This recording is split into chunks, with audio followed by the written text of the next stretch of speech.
Vamos lá. Então vamos resolver esse exercício. O que é que a gente tem? A gente tem o seguinte: a f de x, y, z, ela é igual a x mais y menos z,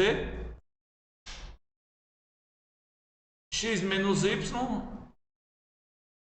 y mais z. Ou seja, isso daqui é uma transformação linear do R3 no R3. Concorda?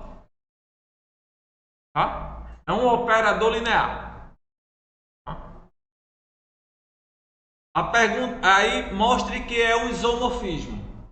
O que é mostre que é um automorfismo. O que é um automorfismo? É um isomorfismo, né? Ou um operador linear bijetor. Então tem que mostrar que é bijetor. Como é que eu posso fazer isso? Vou no peito, mostra que é injetor e sobrejetor. Tá? Ou seja, vamos mostrar que isso é injetor. Tá?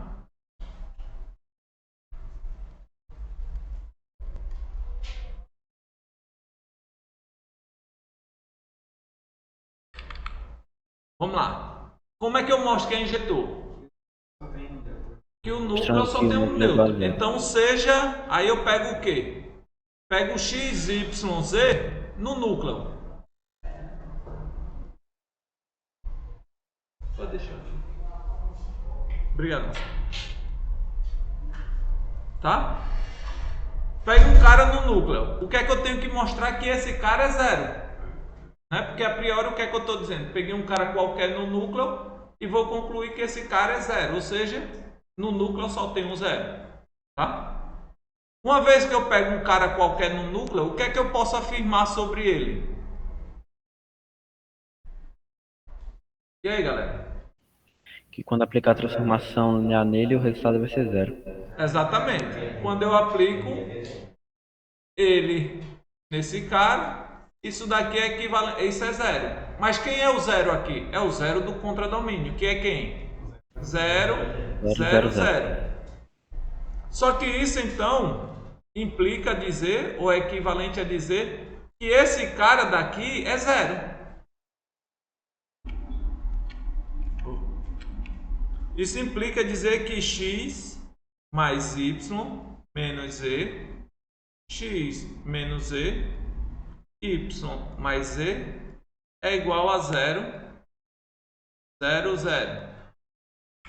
Mas isso é equivalente a um sistema, que é x mais y menos z igual a 0, x menos z igual a 0, y mais z igual a 0. Ou seja, o cara está no núcleo se somente se esse sistema, né, se o cara é solução desse sistema homogêneo. Aí agora a gente vai ter que resolver o sistema homogêneo. Dá para fazer por escalonamento. Dá para analisar a matriz associada ao escalonamento ou ao sistema, que é a mesma matriz da F. Tá? Vamos escalonar isso. Bom, isso daqui, vou repetir a primeira.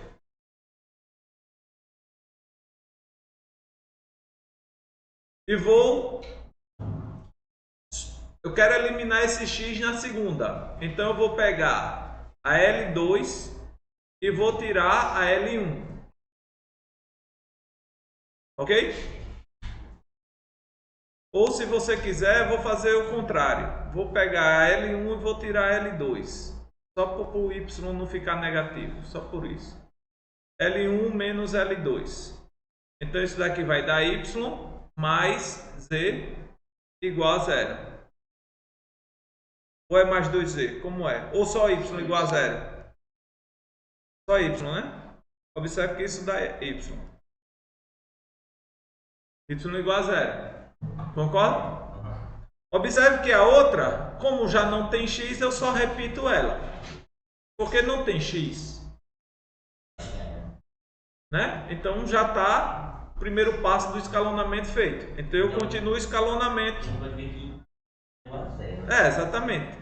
Então eu tenho que o y é 0. Opa. Eu botei aqui mais menos z. Deixa eu tirar isso. Aí eu tenho o seguinte. Mas agora já dá para resolver, né? Não preciso andar mais. Se substituir o Então, valor de y, dá pra saber que tudo é zero. exatamente. Então eu tenho que daqui já dá para, eu vou fazer logo direto, não precisa. Então isso implica, né, que o y é zero, o z é igual a zero e o x agora também é zero, né? Logo, o núcleo da f é o 000. Porque a gente pegou um elemento qualquer e viu que ele tem que ser 000. Isso implica que é injetora. Aí agora, para ver que é sobrejetora, o que é que eu faço? Teorema do núcleo da imagem. Exatamente, pelo teorema do núcleo e da imagem,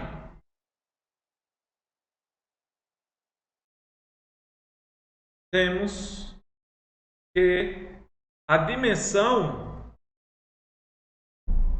do R3 é igual à dimensão do núcleo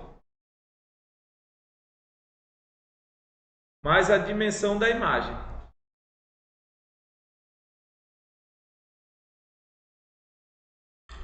Isso implica, portanto, que a dimensão da imagem é quanto? É É 3. igual a 3. Porque esse daqui é 0. Deixa eu mudar de cor aqui. Esse cara daqui é 0, porque o núcleo só tem um elemento neutro. Esse daqui é 3. Então a gente tem que esse é 3. Ok?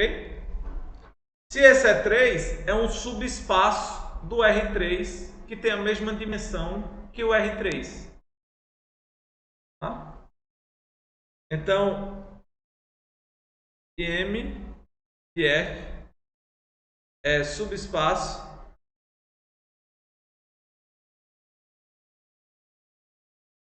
do R3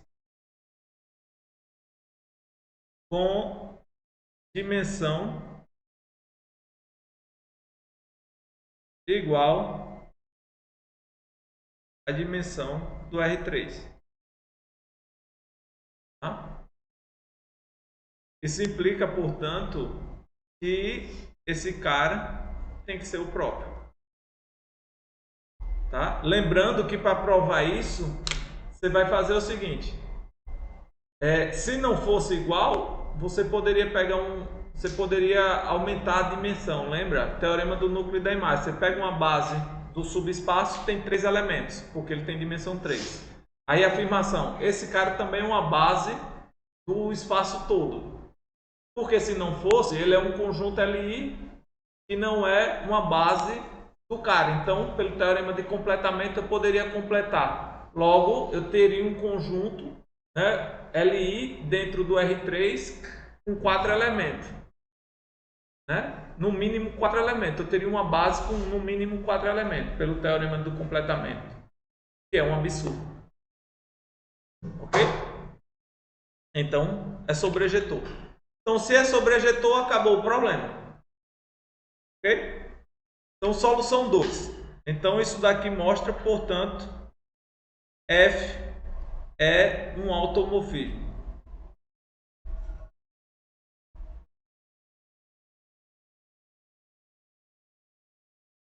Solução 2. O que é que eu faço? Ó, qual é a matriz da F?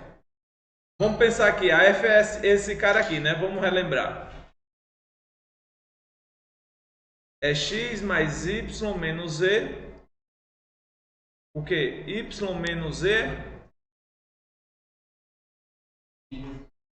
é x mais z. É isso? Na segunda coordenada é x menos z. Ah, tá, eu troquei. Aqui é x e aqui na outra é y.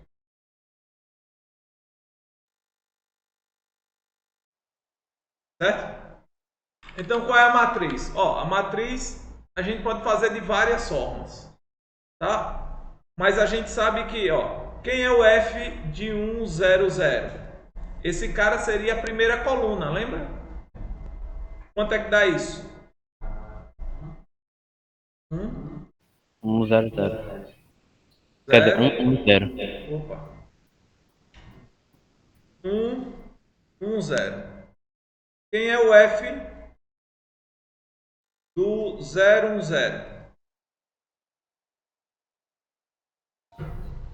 1, 0, 1. Quem é o F do 0, 0, 1? Menos 1, menos 1, 1. Menos 1, menos 1. Tá? Logo, a matriz de F na base canônica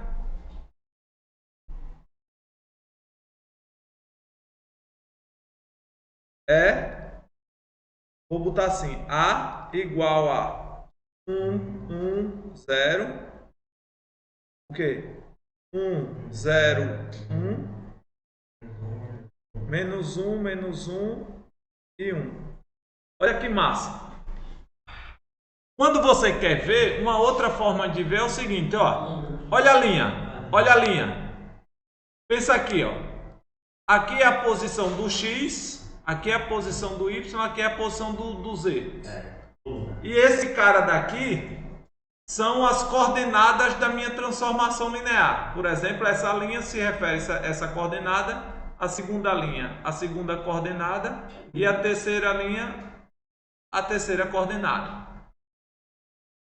Observe, quantos x tem na primeira coordenada? 1. Quantos y? 1. Quantos z? Menos 1.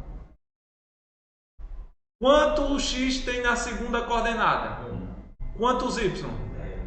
Quantos z?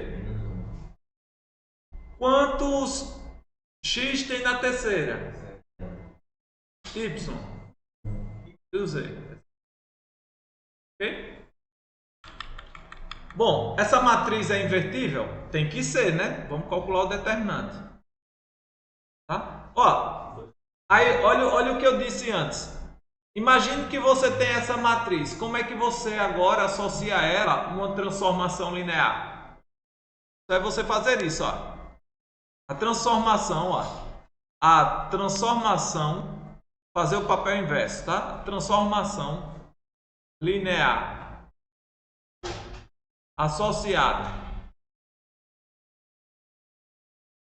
à matriz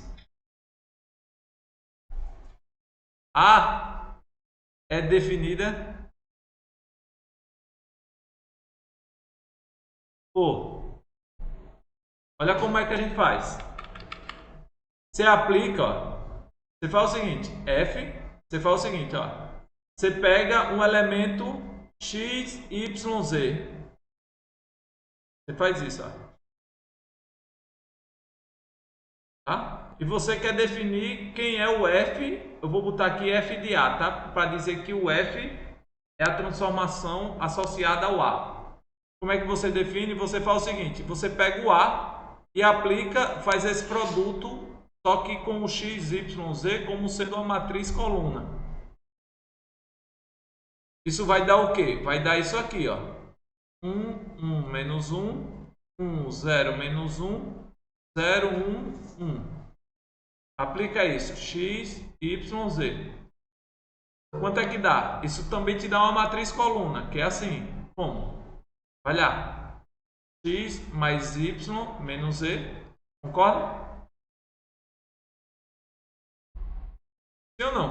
Faz esse produto, linha por coluna. Sim, é só fazer multiplicação de matriz. Isso, exatamente. Isso daqui vai me dar isso aqui me dá o quê? Y mais z. Aí observe que esse cara daqui vai te dar a primeira coordenada. Esse cara daqui, a segunda linha, a segunda coordenada. E essa é a terceira coordenada. Então o operador, uma vez que você tem uma matriz, você define dessa forma. Pode inverter ela, pegando o x, y, z. Porque quando você inverte a matriz, você achou a matriz inversa, não o operador inverso. O operador é quando você aplica ele num x e faz isso. Entende? Você tem que separar o que é uma transformação linear inversa. É uma transformação linear. Então, quando você acha a matriz, você achou a matriz do operador. Mas é uma matriz.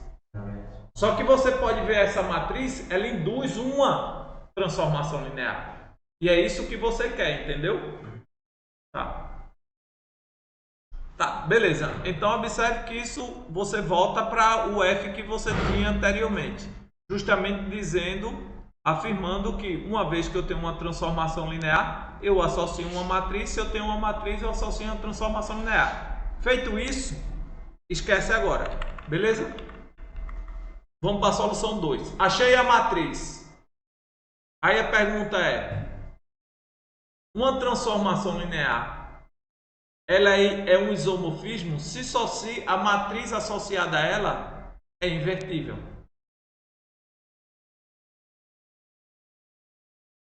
Tá? Por quê? Porque lembra, tudo está associado ao sistema. Deixa eu voltar uma página aqui. Ó, observe que isso daqui está associado à própria matriz que a gente acabou de fazer. Esse sistema aqui é a mesma coisa que o A aplicado no x, y, z igualando a zero. Lembram disso? E quando é que isso só tem uma única solução? Quando a matriz é invertível. Entende?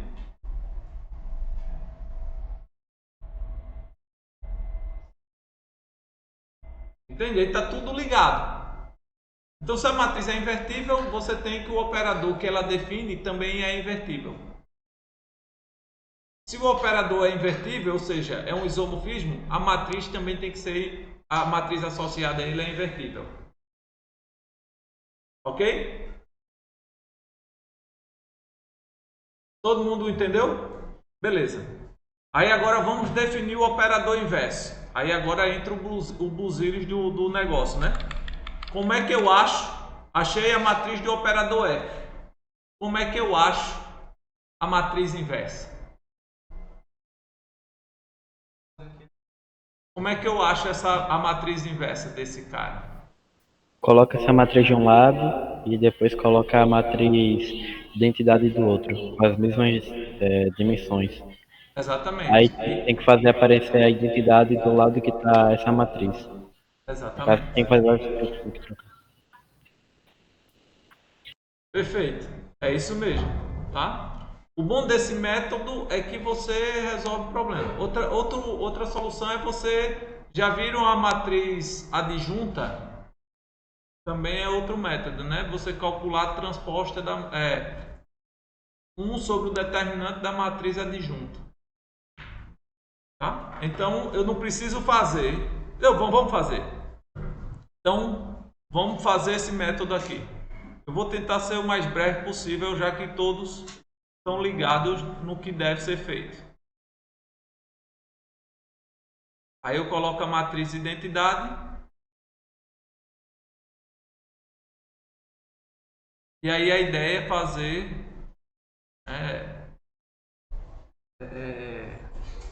escalonamentos, né? De modo que você troque de lugar. A identidade venha para cá e o que ficar do lado direito vai ser a inversa. Ok? Uma coisa interessante para vocês pensarem é por que esse método funciona. Tem? Bom, vamos lá. Como é que eu faço isso? Vamos repetir aqui. Vou pegar esse cara. Aqui eu vou querer anular. Então eu vou botar já 0. Porque eu vou fazer o quê? L1 Pode ser linha 2 menos linha 1. L2. Então isso vai dar esse cai com esse fica no lugar desse, esse menos esse dá 0. Concorda? O primeiro ficou no mesmo lugar, só que agora eu opero esse com esse. Então ficou esse menos esse. Ok? Agora vamos fazer a última. Linha 1 vai ser o quê? Não preciso fazer, né? Porque já está assim. 0, 1, 1. Então vai ficar 0, 0, 1. Ok? Vamos com calma. Vamos com fé, que a fé não costuma falhar, né? Então vamos lá. Vou repetir a primeira. Essa daqui já está pronta do jeito que eu quero, mas aí a segunda é fazer L2 ou L3 menos L2. Então vai ficar 0, 0, 1. Vou repetir as duas primeiras linhas desse lado. E a única coisa que eu troco é L3 menos L2. Então vai ficar isso aqui. Isso aqui. Até aí tudo bem? Bom, agora eu faço o escalonamento inverso. Vou fazer L1 mais L3. Que vai dar 1, 1, 0, 0, 1, 0, 0, 0, 1. Só somei, então vai ficar 0, 1, 1, né? Porque eu estou fazendo L1 mais L3. E estou substituindo no L1.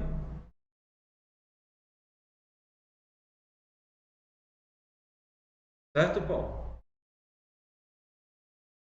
Ó, L1 mais L3. Some essa com essa, só vai ficar os dois de frente. É o que está aqui. E aí você faz com o restante. Bom, continua. Agora eu vou fazer L1 menos L2. Então vai ficar 1, 0, 1, ou 0. 0, 1, 0, exatamente. 0, 0, 1. E do lado é a inversa, exatamente. Tá, isso aqui vai ficar o quê? Menos 1, o quê? Menos 2, não, 2, né? 2, porque vai pegar esse menos esse. O que mais? E menos 1, não, e 1.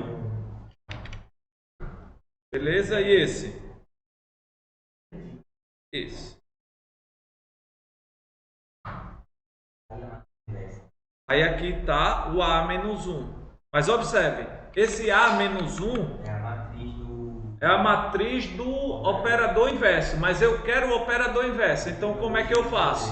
Então eu digo F a menos 1 de x, y, z. É a mesma coisa que você pegar esse cara daqui.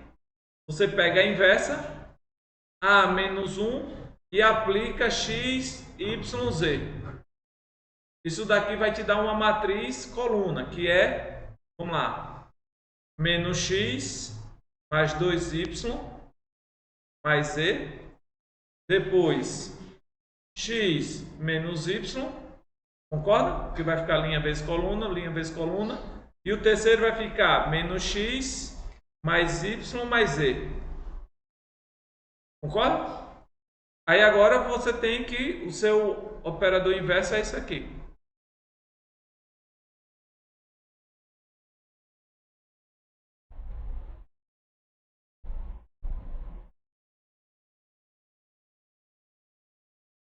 Pronto. Esse é o inverso. Uma pergunta que vocês podem se fazer é o seguinte: poxa, professor, mas por que isso funciona? Lembra o exercício que eu deixei? Se eu sei a matriz do F, a matriz do G, quem é a matriz da composição? É o produto. Concorda? Exatamente. Aí você quer mostrar, para isso ser a inversa de fato, isso daqui deveria dar o quê? Deveria dar identidade, concorda? Mas quem é a matriz desse cara? É a matriz identidade. Por quê? Porque a matriz desse, pelo que o exercício que eu tinha dito, é a matriz de A vezes a matriz A menos 1, que é a identidade. Ou seja, a matriz desse cara é a identidade. Bom, mas qual é o operador definido pela identidade? É o operador identidade. Por isso que dá certo. Entendeu? Ok? Então, é dessa forma que você encontra. Alguma pergunta, pessoal? Não? Não. Não. Entendeu tudo? Maravilha. Gosto assim. Alguém de casa tem alguma pergunta? O exercício 3. Eu vou fazer, vou pensar aqui no exercício 3, mas eu não vou dar a solução não. Só para que a gente pense, porque é muito parecido com o outro, só que tem uma peculiaridade não tão complicada assim. Deixa eu ver. Ah, tirei. Então vamos lá. Deixa eu abrir aqui. Copiei exercício 3. Abri assim para a gente enxergar melhor.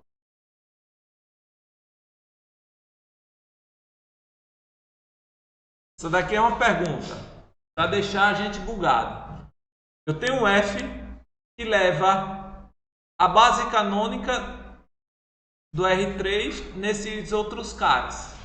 A pergunta é: F é invertível? Aí, para facilitar, pode fazer a matriz. Você pode olhar a matriz. Isso é uma boa. Se a matriz diferente. Agora eu pergunto, como era que... uma outra forma de você ver é o seguinte. Um operador linear que leva base em base é um isomorfismo. O que você precisa ver, 1, 0, 0, 0, 1, 0, 1, 0 e 0, 0, 1 é uma base. E eu estou aplicando a F nessa base. Se eu mostrar que esse cara com esse e esse também formam uma base do R3, também está mostrado. Porque eu teria uma transformação linear que leva base em base, concorda? Ou seja, observe que o mesmo problema você pode resolver de várias maneiras. Ok? Exatamente, escolha mais simples. É invertível? É invertível. Para achar a inversa, faz o mesmo processo que a gente acabou de descrever. Dúvidas? Nenhuma. Tá vendo que as minhas listas são fáceis? Só tem a última. Você vai falar da... Vou falar da última e para acabar eu vou falar da primeira da nova lista. Ok?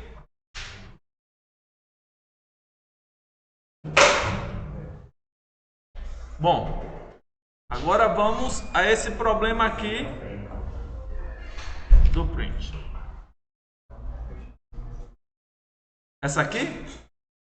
Vamos lá.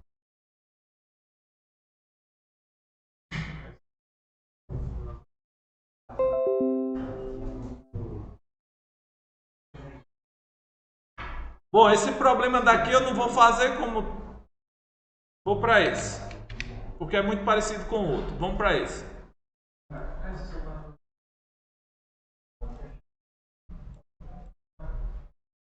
Bom, vamos lá. Galera de casa, todo mundo fez essa?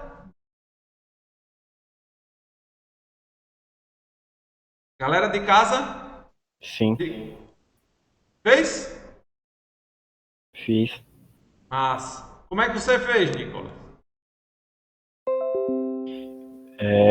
A pessoa tem que analisar o núcleo, que no caso ele é gerado pelo plano XZ. Então, o F, se a gente aplicar essa função em X e com Y valendo zero e Z valendo Z, vai chegar no zero. Mas se a gente aplicar em X, Y, Z, a gente vai chegar em alguma, digamos que multiplicação da imagem, que é Bora lá, vamos com calma. Vamos lá. A gente quer encontrar, ó, uma transformação linear que vai do R3 no R2, certo? Então, eu vou começar bem como eu penso. Então, queremos definir ou encontrar f do R3 no R2 tal que, porque a gente não quer qualquer uma, concorda? A imagem desse cara tem que ser gerado por quem? 1. E o núcleo desse cara tem que satisfazer o quê? É o plano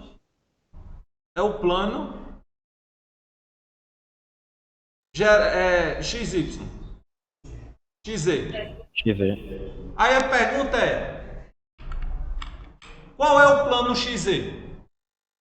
Qual é a equação do plano XZ? Vamos lá, pense só. Vou tentar desenhar o plano para que você pense. Deixa eu melhorar que eu tenho tecnologia para isso, né? Só um instante, viu, galera? Deixa eu... Segura as pontas aí.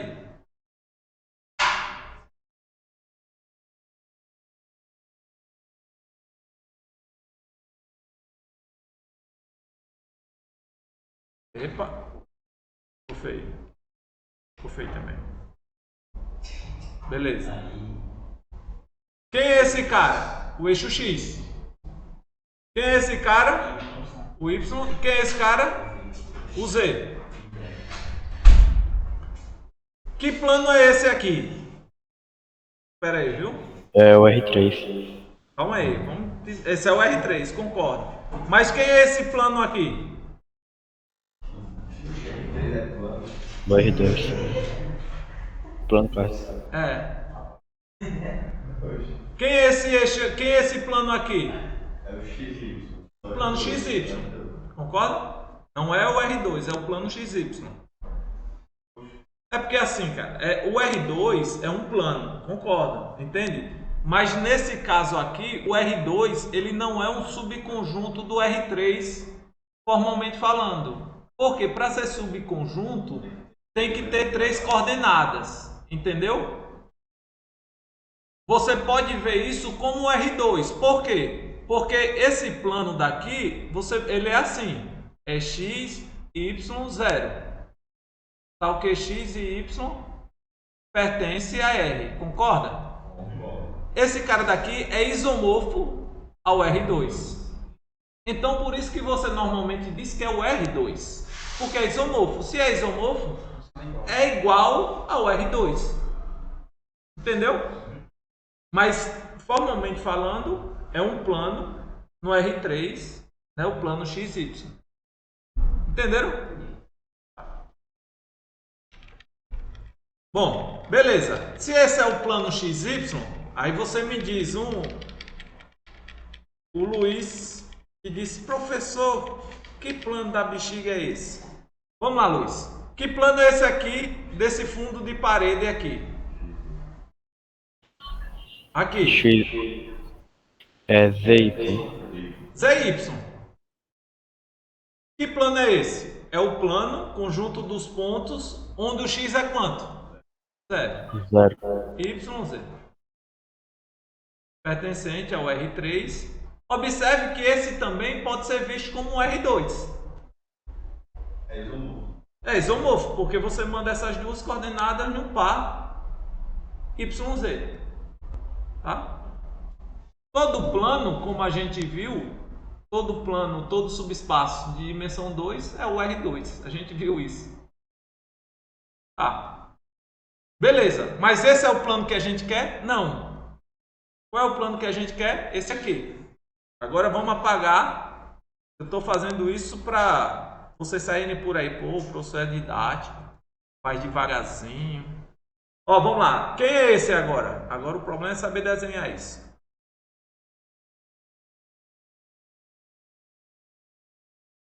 Isso fica uma curva d'água. Eu estou passando por trás, por isso que é pontilhado, entendeu? Quem é esse cara agora? XZ. Esse é o plano XZ, que é o plano da forma X, 0, Z, pertencente ao R3, tal que, o que é que ocorre? X e Z, ó, reais, né? É esse cara aqui. Também tem o ZY. Então o que é que você está dizendo? Que o núcleo é esse plano. Tá. Mas para você definir uma transformação linear, o que é que você precisa mesmo? Se eu quero definir uma transformação linear que vai daqui no R2, o que é que eu preciso? Eu preciso da base do R3 e preciso dizer em quem o F vai enviar essa base.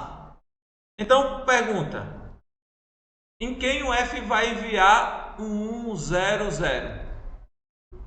Ele tem que enviar no núcleo. Por quê? Porque esse cara está aqui dentro. Então esse cara vai no 0. 0, 0. Ou 0, 0, só 2, né? Porque é no R2. Esse cara daqui vai em quem? O 0, 1, 0. Vai em quem? Você que tem que escolher, concorda? Por quê? Porque ele está fora do núcleo. Você pode mandar no 0 a priori, mas será que vai satisfazer o que você quer? Vamos deixar ele guardado. E esse cara daqui, vai em quem? Vai no no 0, núcleo. 0 também. Né? Por quê? Porque está no plano que eu quero que seja o núcleo. Concorda? Então observe que o núcleo tem dimensão quanto? 2. Então se eu mandar esse cara no núcleo, o núcleo teria dimensão 3. Certo? Então esse cara daqui não pode ir no núcleo. Né? Aí o que é que eu tenho agora? Eu tenho que mandar ele vai ser o cara da minha imagem. Então em quem eu mando ele? No 1. Então eu escolho para esse cara o 1. E quem vai ser minha transformação linear? Aí você faz o seguinte, ó. F de x, y, z. Isso é a mesma coisa que quem? F aplicado em x vezes 1, 0, 0 mais y 0, 1, 0 mais z vezes 0, 0, 1. Lembra? Como eu quero que seja uma transformação linear, eu defino isso como sendo, né, eu nem precisaria fazer esse passo. Então eu definiria assim. Defina f de x, y, z como sendo y vezes o f do 0, 1, 0. Que é igual a y de 1. Que é igual a esse cara.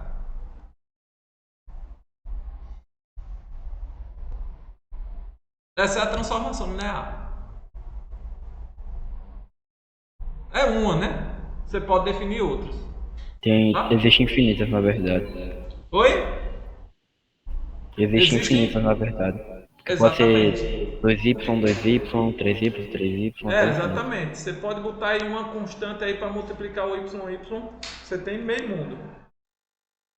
Porque tudo depende de como você escolhe em quem os caras vão. E qual a base você está pegando, entende? Porque você tem que lembrar, para definir uma transformação linear, eu tenho que pegar uma base do domínio. E dizer em quem essa base a transformação vai enviar. E para definir, para virar uma transformação linear, eu pego um vetor U e escrevo ele como combinação da base. E utilizo para definir a transformação linear os mesmos coeficientes. Né? Lembra que a gente fez isso com U na primeira questão? Lembram disso? Deixa eu voltar aqui, ó. Aqui. Olha aqui, olha como é que a gente definiu, ó. pegou U, eu quero definir a minha transformação em U. Escrevi U na base do domínio. E apliquei a F e defini como? Eu tirei todos os coeficientes para fora e disse que seria esses coeficientes vezes quem eu escolhi para F enviar os caras da base. Tá? Observe que é a mesma coisa que você tem aqui, ó. É a mesma coisa que você tem aqui. Tá? Por quê? Quando você aplica F nesse, vai dar 0, 0. Por isso que ele não apareceu aqui, ó. Se eu aplicar F nesse, vai dar 0, 0. Por isso que o Z não aparece. Porque você quer que esses caras vão no nulo. Entende? Beleza. Então, último exercício. O exercício, eu não vou fazer todo, tá? Mas eu vou discutir partes com vocês. Ok? Qual é o exercício? É quando você tem sequências definidas por recorrência. Tá? Ó, imagina que você tem esse espaço aqui. O espaço das sequências.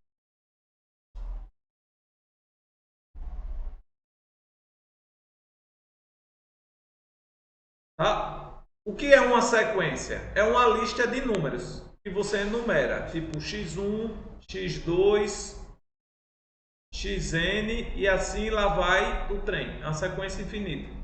Tá?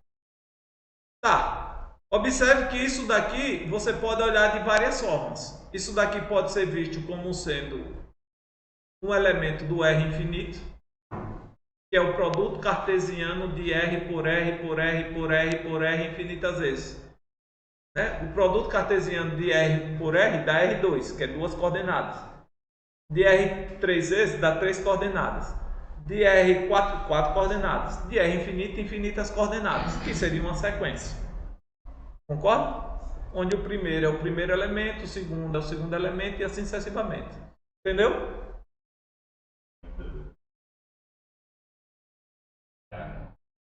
Não, não. O conjunto não é enumerável.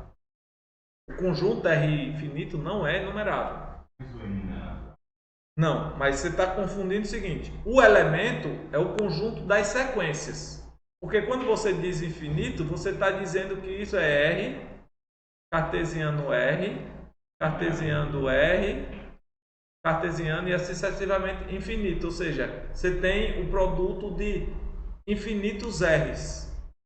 Tá? Ou seja, esse é o primeiro R, esse é o segundo R, esse é o terceiro. E cada um deles marca uma coordenada.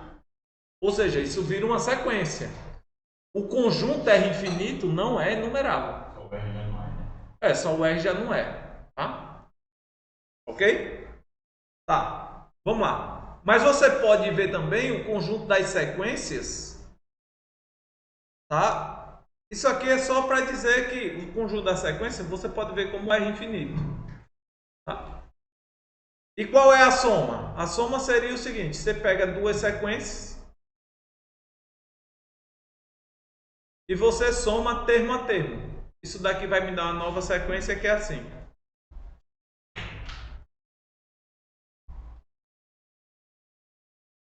Isso daí vai dar um espaço vetorial. Ok? Ou, outra forma de ver isso é como sendo um subconjunto das funções. Só que pega uma função que vai dos naturais em R. Isso daqui pode ser associado a uma sequência. Tá? Uma função que vai dos naturais em R, na verdade é uma sequência. Que sequência é essa?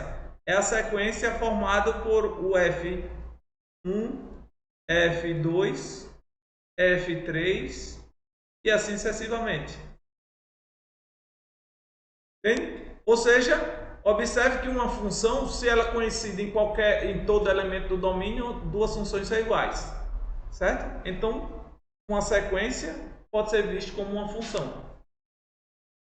Se você olha dessa forma, você já viu, que foi um dos exercícios primeiro, que todo o conjunto das funções que sai de x em R é um espaço vetorial. Então, se eu tenho agora que o x é os naturais, o conjunto das funções que sai de x em R é um espaço vetorial. Em particular, o conjunto das sequências é um espaço vetorial. Entendeu? Ou seja, tudo isso para não mostrar que o conjunto das sequências é um espaço vetorial fazendo conta, só associando com o que a gente já sabe. Tá? Beleza. Aí agora, o que é que eu pego? Qual é o exercício? O exercício diz o seguinte: considere esse conjunto aqui, que é o conjunto das sequências, né, tal que o enésimo mais 1 é igual aos dois anteriores, a soma dos dois anteriores.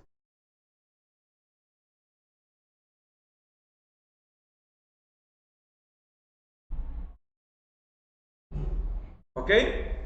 Para todo n, neste caso maior ou igual a, eu vou botar n igual a 1, porque eu estou pensando nos naturais, só que começando do zero, tá? Minha sequência começa do termo zero, tá? Isso daí não tem problema nenhum, ok? Beleza. Bom, isso daqui é um subespaço, primeira pergunta, é um subespaço do espaço das sequências. Como é que eu provo? Ah, pega duas sequências que está aqui, a mesma coisa. A sequência, qual é o elemento neutro do conjunto das sequências? 0, 0, 0, 0, 0, 0, 0, 0 em todas as coordenadas, certo? Ele está dentro desse cara? Tá. Por quê? Se ele é 0 em tudo, observe que o enésimo termo, o enésimo mais 1, é igual, pode ser escrito como a soma dos dois anteriores, porque o 0 é igual a 0 mais 0. Então satisfaz essa condição. Então a sequência formada só pelo 0 está ali. Tá? Pega duas que satisfaz isso. A soma satisfaz? Ó, pega xn que está aqui dentro. Se xn está aqui, significa dizer que o xn mais 1 é igual ao xn mais xn menos 1.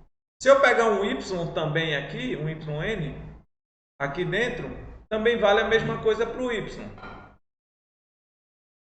Concorda? Aí agora pegue a soma. Quem é a sequência Zn que é igual à soma dessas duas?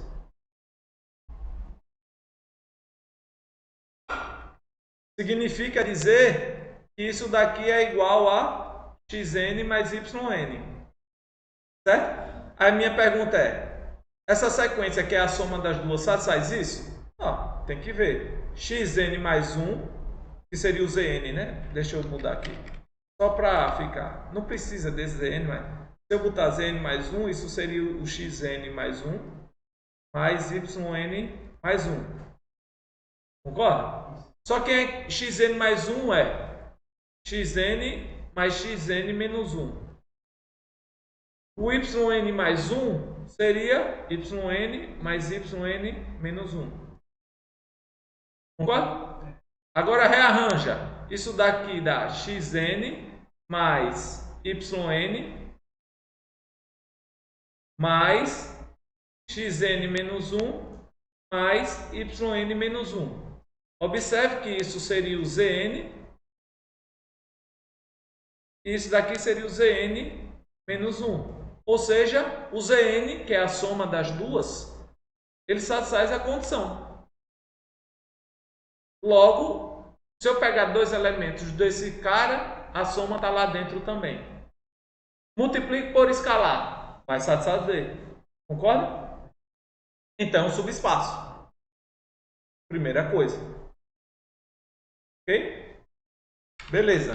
Pergunta. Qual a dimensão desse subespaço? Aí você pode buscar uma base. Ou pode fazer isso, ó. Pegue a seguinte transformação linear. Ou pegue a seguinte mapa, o seguinte mapa. Que pega uma sequência Olha que massa. Pega o mapa, eu vou definir aqui. Vai daqui a função para aqui, o R2. Como é que eu vou pegar? Vou pegar a sequência e vou enviar a sequência nos dois primeiros termos, que é o x0 e o x1. Lembrando que a minha sequência começa do x0. Tá? Isso daí te dá uma função. Concorda? Pega uma sequência e bota nesses dois termos. Certo? A pergunta é linear?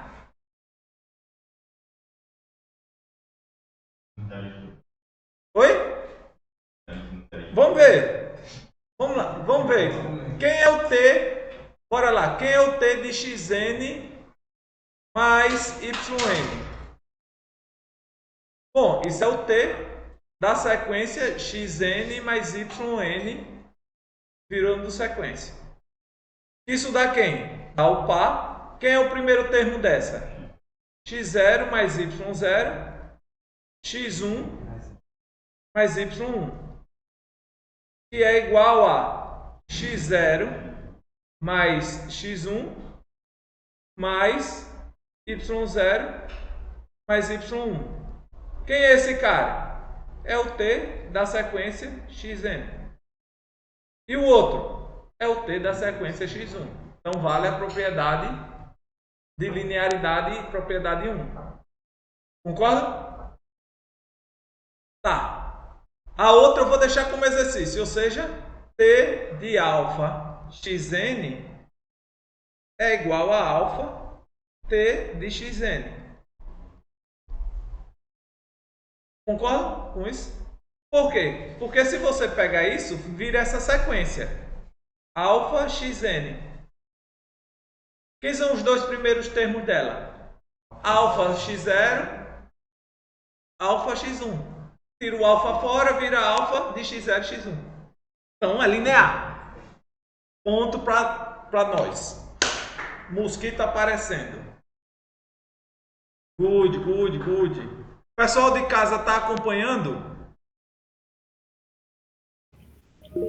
Sim. Beleza. Valeu, nego. Maravilha. Agora, olha o que é que eu vou fazer. Afirmação é um isomorfismo. É um isomorfismo. Ou seja, é injetor e sobrejetor. Sobrejetor é fácil, né? Mas vamos pensar logo que é injetor. Por que é injetor? Bom, o que é que eu tenho que fazer? Pego um elemento no núcleo. Então pego uma sequência no núcleo.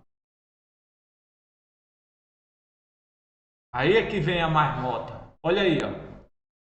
Eu estou fazendo o exercício. Oh, Deus. Não posso.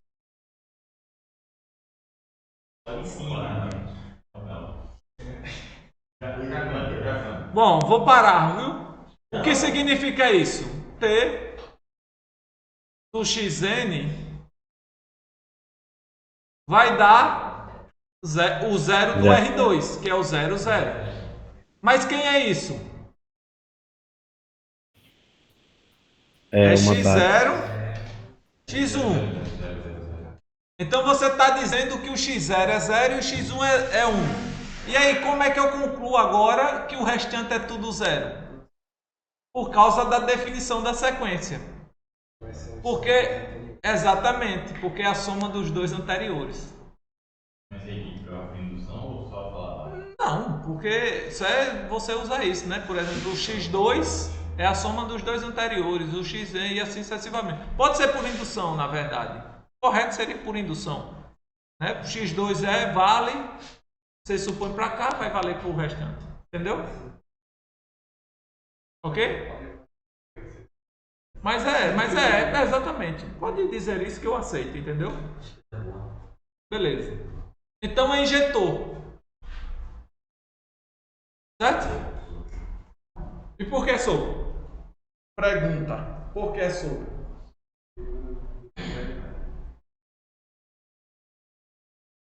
Teorema do núcleo e da imagem. Se você soubesse a dimensão do domínio. Porque senão vai ficar... A única coisa que você sabe é o núcleo. Você sabe agora que a dimensão da imagem é igual à dimensão do domínio. Mas por que a imagem... Qual é a dimensão da imagem? Não. A priori você não sabe. A dimensão da imagem é no máximo 2, porque é um subespaço do R2. Agora pode ser? Poderia ser 1, por que não? Poderia ser 0 também, a priori. Por que não? Entende? O domínio é estranho. Você não sabe qual a dimensão que é o que você quer descobrir. Entendeu? Aí vai usar outra definição. O que é a definição de sobrejetividade? Dado.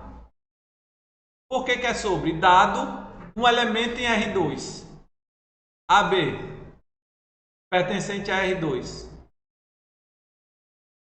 Será que existe uma sequência cujo T dela vá nele?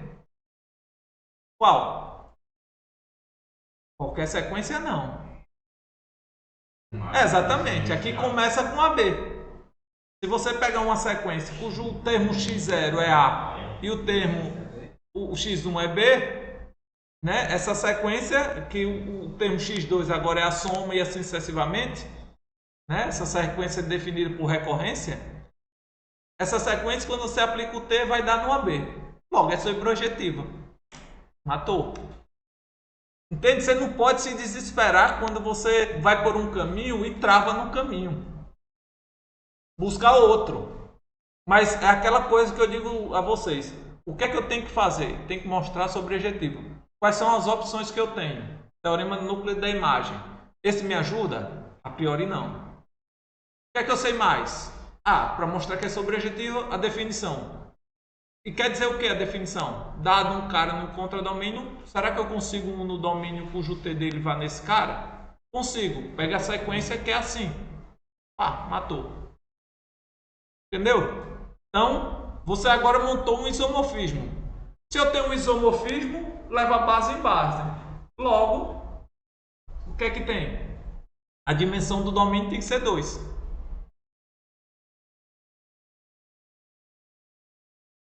E aí matou.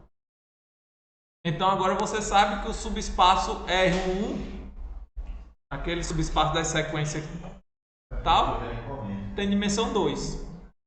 Tá?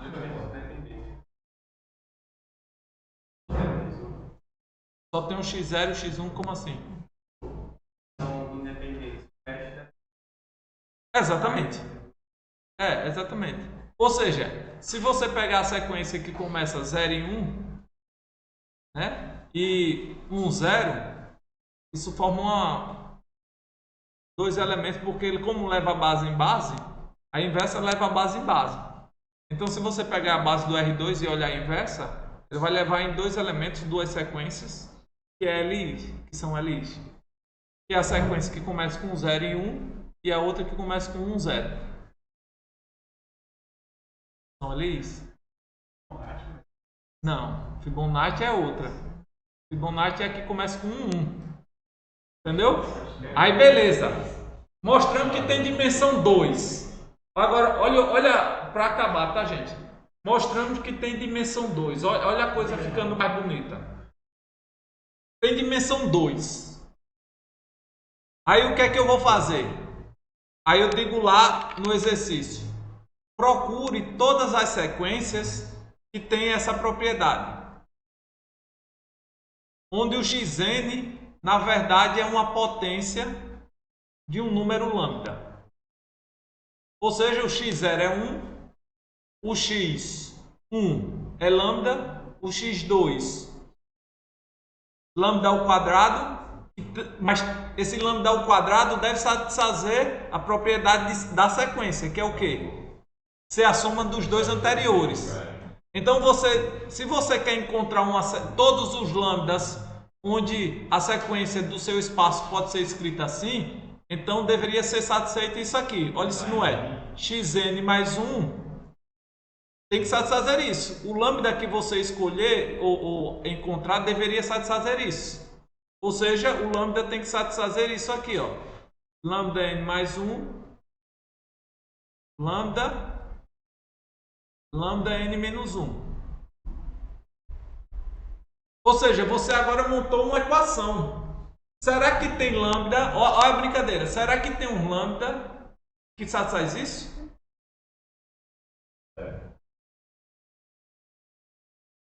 Ah, mas se for zero, a sua sequência vai ser toda nula. Eu quero um lambda diferente de zero.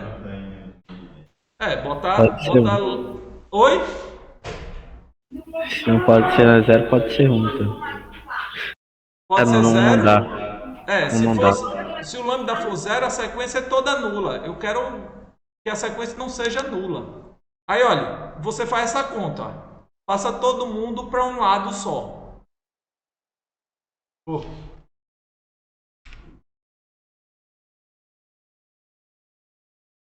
Concorda?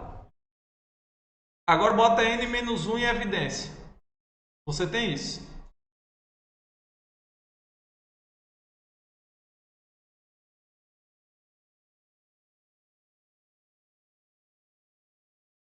Logo, o seu lambda pode ser o zero, como vocês disseram, ou o lambda pode resolver esse problema aqui.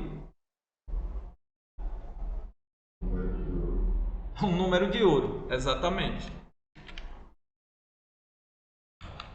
Aí aqui você tem o lambda 1 e o lambda 2.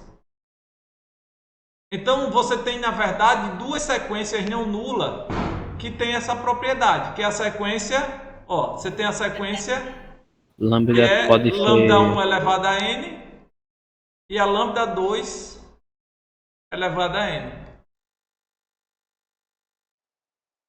Tem? Essas sequências são LIs. Se eu tenho dois elementos no espaço que são LIs e esse espaço tem dimensão 2, isso forma o quê? Uma base. Então, essa sequência forma uma base, essa sequência forma uma base. Agora, pega a sequência de Fibonacci. A sequência de Fibonacci, então, pode ser escrito como uma combinação linear desses dois caras. Lambda 1 elevado a n mais lambda 2 elevado a n. Vão existir alfa e beta, tal que isso é verdade. Pergunta é, quem é o alfa e beta? Entendeu? O número de ouro. Então, Não, a priori não, né? Só por ser número de ouro, não. Não, também não. O que você tem é o seguinte. Fibonacci, você pode escrever o termo geral em função dos números de ouro. Que é isso que a gente está tentando fazer. Entendeu?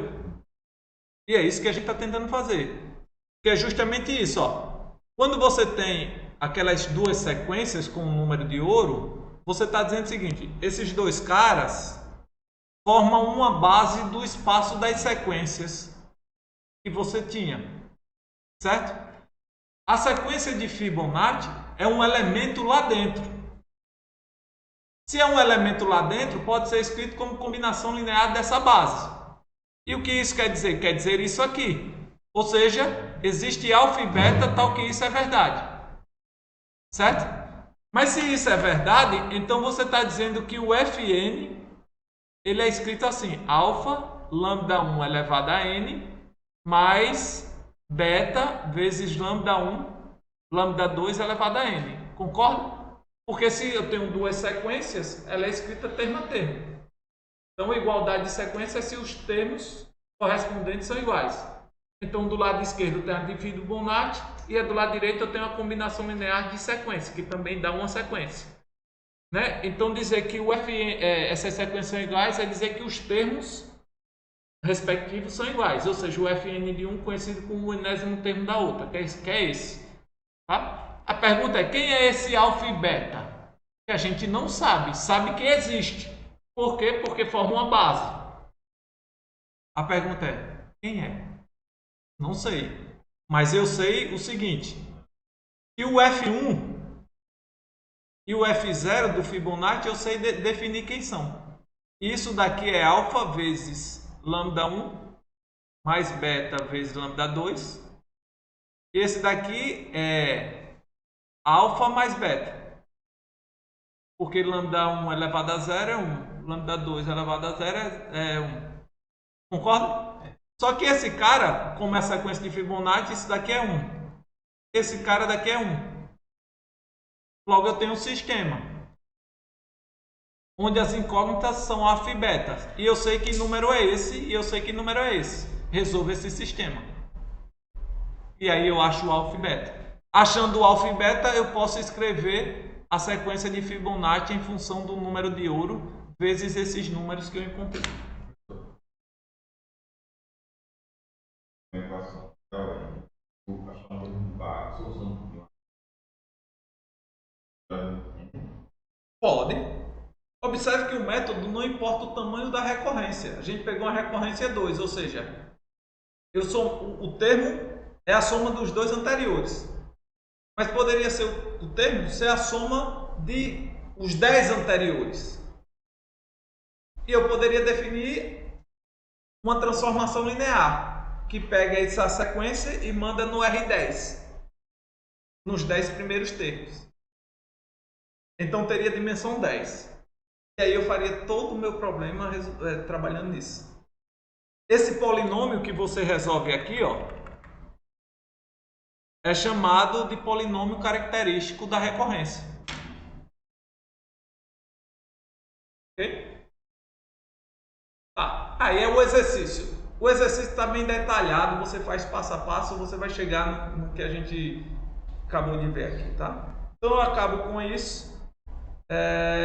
A gente faz outra aula de exercício na terça que vem, que a prova vai adiar, se eu não me engano, tá? Talvez, eu não sei, tem que esperar, mas eu acho que não vai ser dia 5 não, tá? Se for dia 5, a gente faz uma aula de exercício, por exemplo, no sábado. Mas eu acho que não é não, tá? Porque eu acho que a gente vai fazer tudo junto, para não fazer duas provas, né? Porque tem um pessoal do terceiro ano que é dia 20, aí a gente está querendo fazer tudo junto. Ok? Beleza, deixa eu parar de gravar aqui um instante.